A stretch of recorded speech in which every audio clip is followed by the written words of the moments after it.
Assalamualaikum warahmatullahi wabarakatuh. Derek tepangaken Gus dalam Jumari saking Bandar Lampung. Nyun preso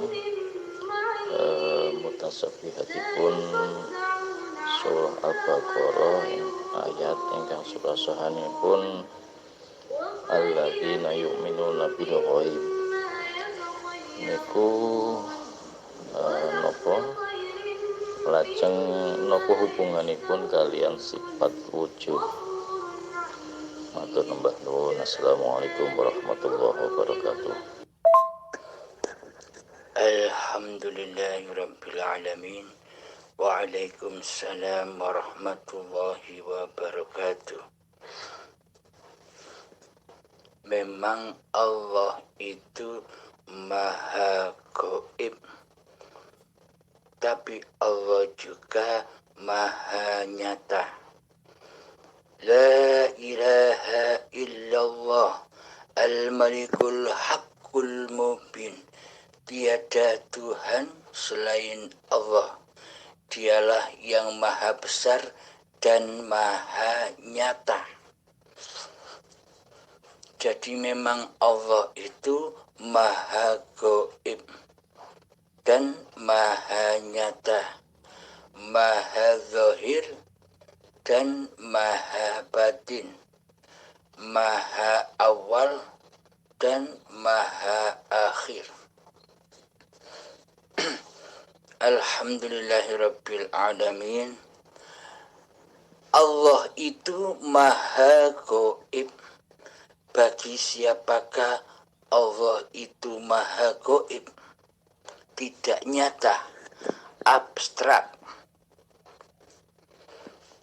Allah itu maha gaib bagi manusia yang belum mengenal Tuhannya, bagi manusia yang masih mentuhani diri manusianya sendiri sebagai Tuhan yang menguasai hidup dan badan ini selama ini.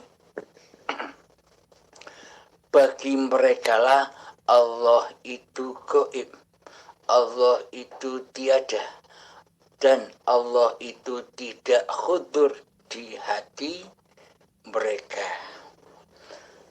Karena bagi hamba yang belum mengenal Allah, pasti yang ada di hatinya adalah kewujudan diri manusianya, kehidupan diri manusianya, kekuasaan diri manusianya yang nyata di hati sang hamba, yang nyata di hati kita semua selama ini sebelum kita mengenal Allah. Jadi pada intinya seluruh sifat-sifat yang diakui sebagai sifat diri manusianya selama ini adalah dialah Allah. Bagi mereka yang sudah sampai ke alam musyahadah, bagi mereka yang sampai di alam tajallinya, bagi mereka yang sudah sampai di alam mi'raj. Maka dari itu bagi mereka yang sudah hakul mubin, yang sudah nyata Allahnya, maka kemanusiaannya sudah tiada, kemanusiaannya sudah fana, kemanusiaannya sudah mati, dan kemanusiaannya sudah gaib di hatinya. Bagi orang-orang yang demikian inilah Allahnya maha nyata ketimbang diri manusianya. Inilah keadaan hati para nabi keadaan-keadaan hati para rasul, keadaan-keadaan hati para aulia Allah yang selalu mewujudkan Allah di hatinya, yang selalu Allah lah sebagai penguasa diri manusianya di hatinya. Inilah hati-hati para waliullah, hati-hati yang rela dan ridho berwalikan kepada Allah. Karena sesungguhnya hakikatnya seluruh manusia itu diciptakan dengan al-wali, diciptakan Allah sendiri, dihidupi Allah sendiri, dikuasai Allah sendiri, dikehendak daya upaya dan diikhtiari Allah sendiri. Hakikatnya demikian. Akan tetapi sangat amatlah langka manusia yang menyadari itu. Mayoritas manusia lebih cinta, lebih mentuhankan, dan lebih berwalikan kepada hawa nafsunya sendiri di hatinya daripada berwalikan kepada Allah. Mayoritas manusia lebih cinta bila dirinya sebagai Tuhan, sebagai penguasa, sebagai yang hidup menguasai badan-badannya. Jadi pada intinya mayoritas manusia lebih cinta akan keberadaan diri manusianya di hatinya daripada keberadaan dan khudurnya Allah sebagai pencipta dirinya. Inilah sifat-sifatnya Dajjal, iblis, setan, dan hawa nafsu, yakni selalu mengaku-ngaku bahwa hidup ini hidup diri manusianya. Karena sesungguhnya hakikatnya adalah la hayatan illallah, tiada hidup kecuali Allah. Bismillahirrahmanirrahim. Allahu la ilaha illa huwal hayyul qayyum. Allah tiada Tuhan selain Dialah yang hidup kekal lagi terus menerus. Jadi zat yang bernama Allah itu hakikatnya ya hidup ini. Hidup yang tidak seperti apa-apa dan hidup yang tidak seperti siapa-siapa. Coba cek di hati kita masing-masing. Seumpama hidup ini hidup manusianya, coba cari tahu bagaimana wajahnya hidup yang kita akui selama ini. Bagaimana rupa dan bentuknya hidup yang selama ini kita akui sebagai hidup kita. Coba cari tahu bagaimana rupa, bentuk, warna, wajah, dan hidup yang selama ini kita akui sebagai hidup manusia kita. Seumpama jika memang hidup ini adalah hidup diri manusianya, maka wajib bagi kita tahu, mengenal bagaimana rupanya, bagaimana bentuknya, bagaimana wajahnya, bagaimana warna dan rasanya hidup kita sendiri yang selama ini kita akui sebagai hidup diri manusianya. Namun anehnya kita tidak tahu menahu bagaimana wajah hidup kita sendiri, bagaimana rupa hidup kita sendiri, bagaimana bentuk hidup kita sendiri. Yang kita tahu hanyalah ciptaan yang diciptakan oleh hidup, yakni wajah-wajah yang zahir ini, badan-badan yang zahir ini yang hanya selama ini kita kenali. Bukan pencipta yang kita kenali, akan tetapi yang diciptalah yang kita kenali saat ini, selama ini, yakni wujudnya badan ini dan wujudnya wajah ini secara zahir, secara syariat. Akan tetapi kita selama ini tidak tahu menahu wajahnya hidup. Karena selama ini kitalah yang mentuhani badan-badan ini, seolah-olah hidup itu hidup manusianya. Inilah tanda hati yang buta, tanda jiwa yang mati, tanda hati yang keras melebihi kerasnya batu. Inilah tanda lembah neraka jahanam atau lembah siksa kubur. Hakikatnya, bila manusia masih menggaibkan Tuhan pencipta diri manusianya di hatinya, maka manusianya lah yang menyerupai Allah. Karena seluruh sifat-sifatnya Allah telah diakui sebagai milik manusianya. Ketika manusia masih mengaku-ngakui bahwa hidup ini Allah, di dalam hatinya yang nyata, yang wujud, yang hakul mubin, hanya diri manusianya, hanya hawa nafsunya, maka siksalah yang akan didapatnya.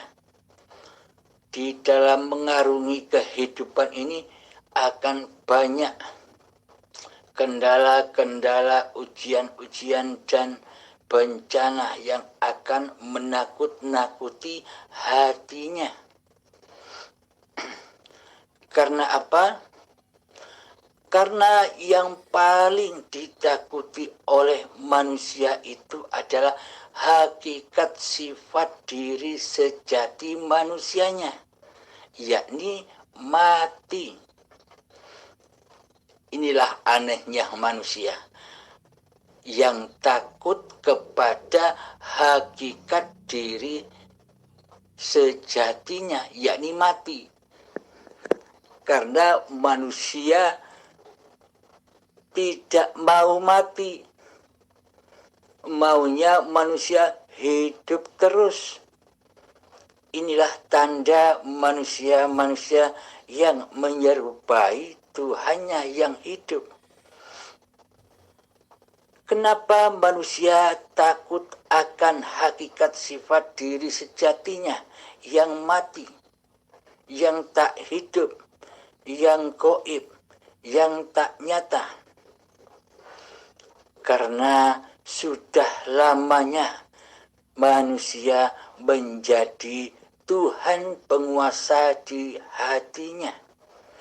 Maka dari itu sifat-sifatnya Dajjal adalah mengaku-ngakui dirinya seperti Tuhan.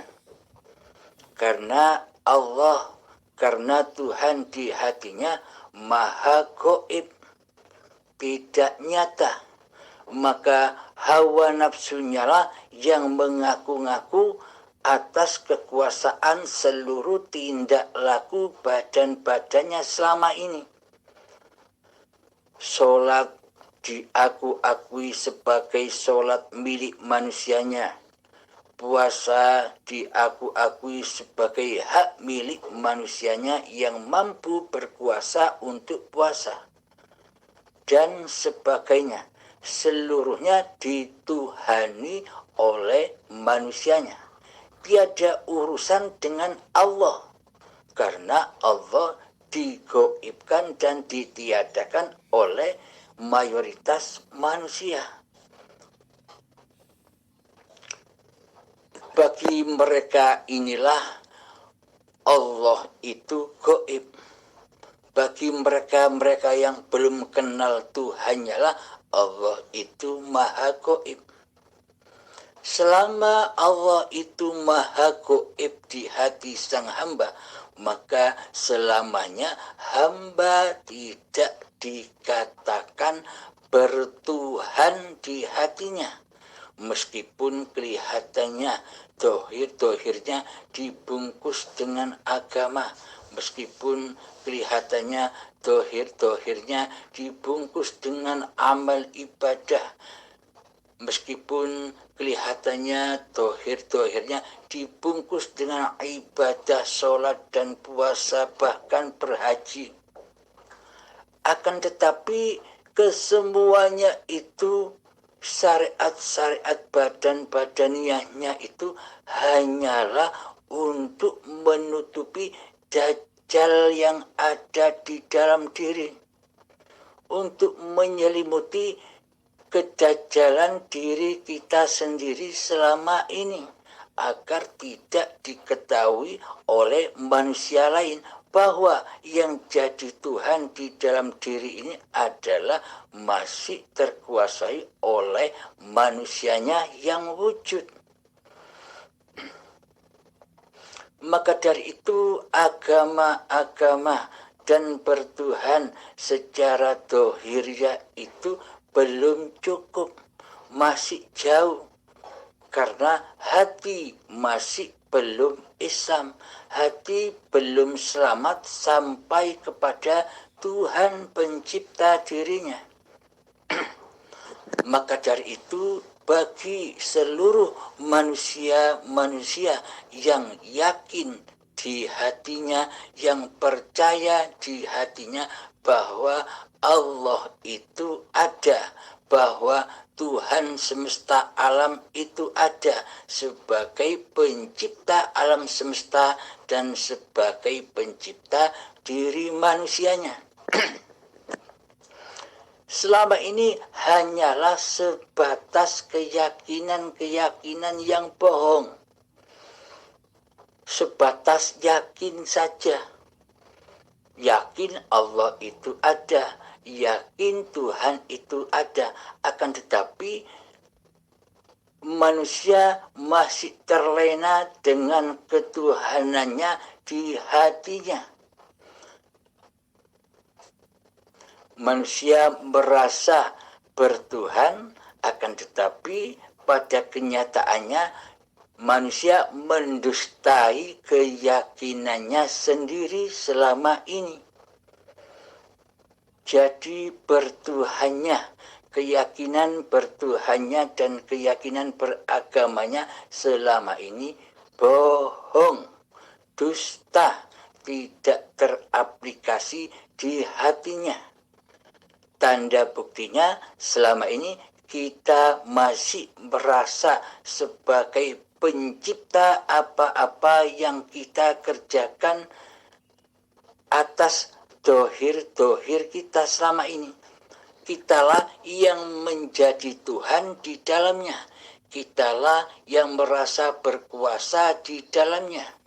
Karena apa? Karena diri kita selama ini tidak mengenal Tuhan yang kita sembah, tidak mengenal Tuhan yang kita abdi, tidak mengenal Tuhan yang menciptakan diri manusia.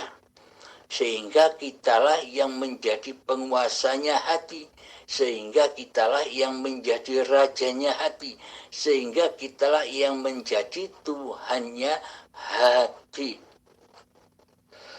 Bagi mereka-mereka inilah Allah itu maha gaib. Untuk mengenal Allah, maka baliklah kondisi hati kita. Dibolak-balik lagi.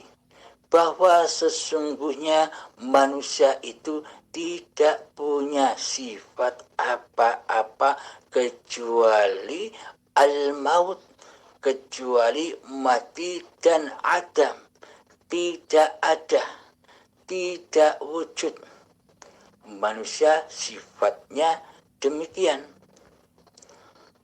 Bila di hati kita sudah menyadari itu, bahwa sifat manusia adalah kebalikan dari sifat Tuhannya, maka nyatakanlah di dalam hati kita kegoiban diri manusia kita, ketiadaan diri manusia kita, kematian diri manusia kita di hati kita lewat latihan zuhud, lewat latihan khalwat, lewat latihan bertapa di Gua Hira.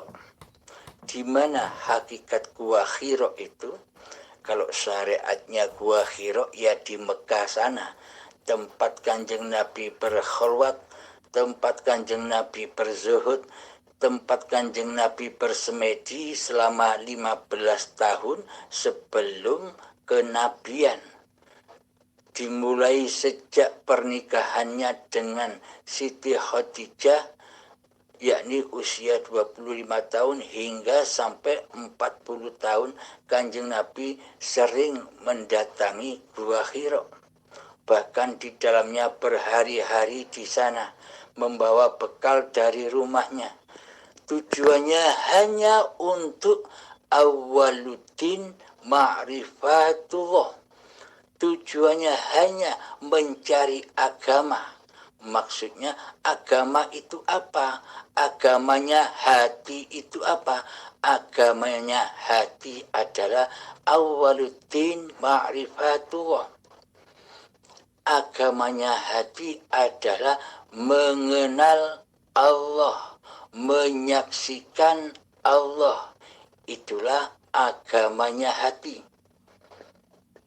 Bila hati masih mewujudkan diri manusianya, bila hati mewujudkan selain Allah di hatinya, maka inilah tanda-tanda manusia yang belum beragama di sisi Allah.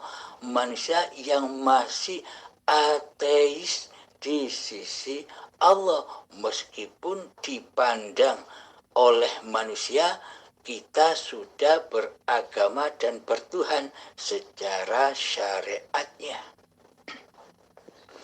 Maka dari itu Kanjeng Nabi Muhammad berjalan jihad fisabilillah di dalam Gua Hira selama 15 tahun lamanya setiap malam.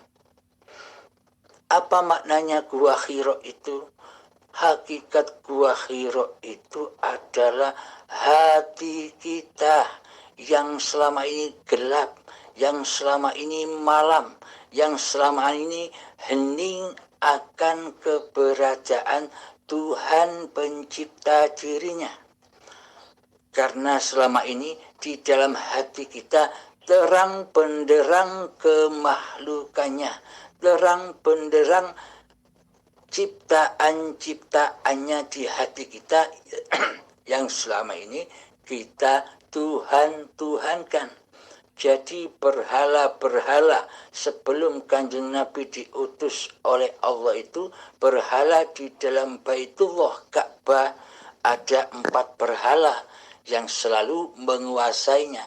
Sama halnya sebelum hati kita bertuhankan Allah, bermakrifat kepada Allah, tandanya hati kita belumlah Islam, masih menyembah tauhid-tauhid dan berhala-berhala di hati kita.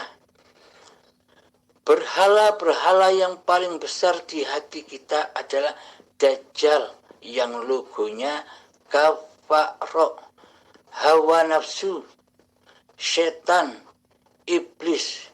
Itulah nama-nama tauhid di hati kita. Karena itulah Allah menyebutkan sesungguhnya iblis dan setan itu adalah musuh-musuhmu yang nyata. Jadi iblis setan itu tidak gaib, akan tetapi sangat amatlah nyata di hatimu. Siapakah dia? Iblis dan setan itu. Iblis dan setan itu sejatinya adalah kewujudan diri manusiamu sendiri. Nah, nyata bukan?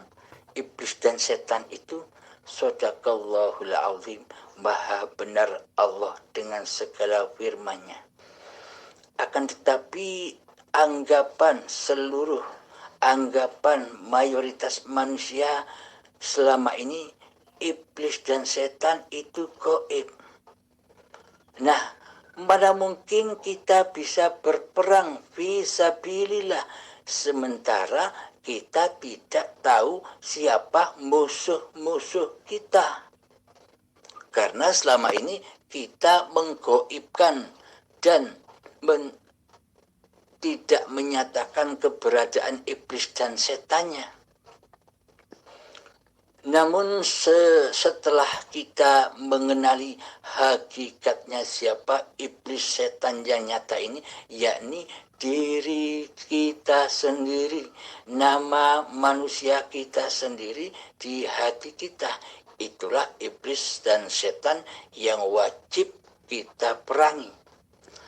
Karena itulah Kanjeng Nabi ketika ditanya oleh para sahabat setelah perang Badar yang begitu dahsyatnya, sahabat Nabi bertanya, "Wahai Rasulullah, apakah ada peperangan yang lebih besar lagi daripada peperangan Badar ini, daripada peperangan fisik ini?" Kanjeng Nabi menjawab, peperangan fisik seperti ini adalah sangat amat kecilnya, sangat amat remeh di sisi Allah. Peperangan yang agung di sisi Allah itu adalah memerangi hawa nafsumu sendiri, memerangi dirimu sendiri. Lalu bagaimana kita bisa berperang melawan diri kita sendiri? Wong ternyata diri kitalah sebagai Tuhannya diri selama ini. Sementara kita selama ini tidak tahu menahu keberadaan, kenyataan iblis dan setan yang ada di diri kita sendiri selama ini. Bagaimana mungkin kita bisa berperang? Nah, kapan kita bisa berperang? Kita bisa berperang melawan hawa nafsu kita sendiri ketika kita sudah bermakrifat kepada diri manusia kita sendiri. Ketika kita sudah bermakrifat kepada hakikat diri sejati manusia kita sendiri, yakni bersifat kebalikan daripada Allah. Bila Allahnya wujud, maka hawa nafsu, maka diri manusia kita layaklah duduk di dalam kebalikan sifat wujudnya Allah, yakni ketiadaan. Yang nyata, yang wujud di hati ini hanyalah Allah, uripe Allah. Bagi manusia inilah yang sudah bermakrifat kepada diri manusianya sendiri. Bila diri manusianya itu gaib, tiada, maka yang nyata, yang hakul mubin di hatinya hanyalah Allah, hayatullah, yang mencipta, yang mempergerakkan segala aktivitas badan-badan ini selama ini. Jadi untuk mengenal Allah itu harus mengenal dirinya sendiri dahulu. Man arafa nafsahu, barang siapa mengenal hakikat diri sejati manusianya, maka faqad arafa rabbahu, maka ia bakal mengenal Tuhannya. Ketika kewujudan diri manusianya, ketika kehidupan diri manusianya, ketika kekuasaan diri manusianya sudah hengkang dari hati, berganti penguasa singgasana hati ini adalah Allah sendiri sebagai Tuhan dan sebagai pencipta diri manusianya. Maka hati yang seperti inilah yang disebut Abdullah, hamba Allah, Khalifatullah, yakni hamba sudah menyadari bahwa seluruh yang ada di alam semesta ini hanyalah Allah. Kemana arah mata memandang, kemana arah telinga mendengar, disitulah wajhullah. Tanpa hayatullah akankah ada penglihatan? Tanpa hayatullah apakah ada pendengaran? Bila yang wujud di hati kita sudah Allah, inilah yang dimaksud mati sebelum mati. Inilah yang dimaksud inna lillahi wa inna ilaihi raji'un. Jika hati hamba sudah kembali kepada kekuasaan Tuhannya, maka manusia sudah tinggal di dalam surga. Meskipun badan-badannya masih ada di dunia ini. Man qala la ilaha illallah dakhalal jannah. Barang siapa yang mengetrapkan kalimat la ilaha illallah di hatinya, maka ia sudah di dalam surga. Apakah surga itu? Ketika bayi yang suci, bayi yang masih suci dari kewujudan diri manusianya, itulah surga. Hakikat surga di sisi Allah, yakni hati-hati yang masih suci dari selain Allah. Bila hati sudah mensekutukan Allah, bila hati sudah kotor dari yang selain Allah, inilah hakikat neraka, hakikat api-api neraka yang tak berasap. Sampai kapan manusia disiksa di dalamnya? Abadan abadah, selama-lamanya, hingga waktu yang ditentukan. Siapa yang menentukan ketentuan disiksa di dalam neraka abadan abadah selama-lamanya hingga waktu yang ditentukan? Ketika sudah rojiun, ketika badan sudah tiada hidupnya lagi, itulah ketentuan waktu yang ditentukan oleh Allah siksa-siksa yang ada di dalam neraka, yakni ketika hawa nafsunya menguasai diri manusianya. Itulah hakikat neraka, itulah hakikat dosa, dan itulah hakikat siksa-siksa kubur, yakni disiksa di dalam badan yang dari tanah. Karena Allah, pengertian Allah itu hanya hati, bukan dohir. Karena Allah hanya memandang hati, bukan memandang dohir. Akan tetapi mayoritas manusia menanggapi cerita-cerita alam gaib itu berkiblat menisbatkan kepada badan-badannya, seolah-olah yang dikatakan kuburan oleh Allah itu ya kuburan-kuburan dohir yang di pemakaman itu. Dikira siksa kubur itu berada di kuburan-kuburan dohir seperti yang selama ini kita sangka-sangkakan. Bagaimana mungkin mayat-mayat itu, bagaimana mungkin badan-badan itu merasakan sakit tanpa dirimu? Yang merasa sakit selama ini kan kehadiran diri manusia kita. Bila diri manusia kita tidak ada, tidak hadir, maka tak akan ada rasa sakit. Coba ilustrasikan ketika Anda masih bayi. Kan diri Anda belum ada, masih gaib. Ketika bayi itu dipancung, disembelih, kira-kira apakah ada rasa sakit? Sebagai manusia kita, kan tidak ada rasa sakit. Karena kita belum hadir, karena kita belum wujud di dalam bayi itu.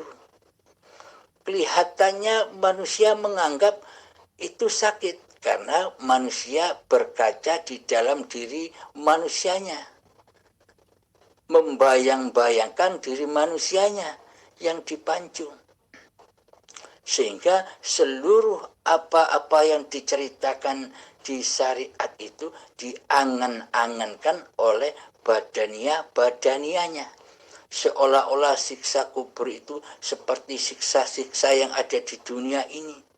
Api-api neraka itu seperti api-api di dunia ini, digambarkan, difilmkan seperti itu dengan angan-angan manusianya. Padahal neraka Allah, siksa Allah, yaitu ada di hati. Ketika hati buta akan Tuhannya, disitulah siksa berlaku. Akan tetapi bila hati sudah nyata Allahnya, gaib manusianya, itulah hakikat surga di sisi Allah. Kenikmatan yang paling agung di dalam surga adalah menyaksikan Allah, yakni menyatakan dalam hati bahwa hidup ini Allah. Ketika sudah nyata Allahnya, maka tenanglah hati kita, maka mutmainnalah hati kita dari semua urusan-urusan selain Allah. Inilah perbedaan, Allah itu maha gaib dan Allah itu maha nyata, tergantung manusianya. Begitu Kang Mas Jumari dari Lampung. Semoga jawaban-jawaban ini bisa diterima di hati panjenengan. Akhirul kalam, assalamualaikum warahmatullahi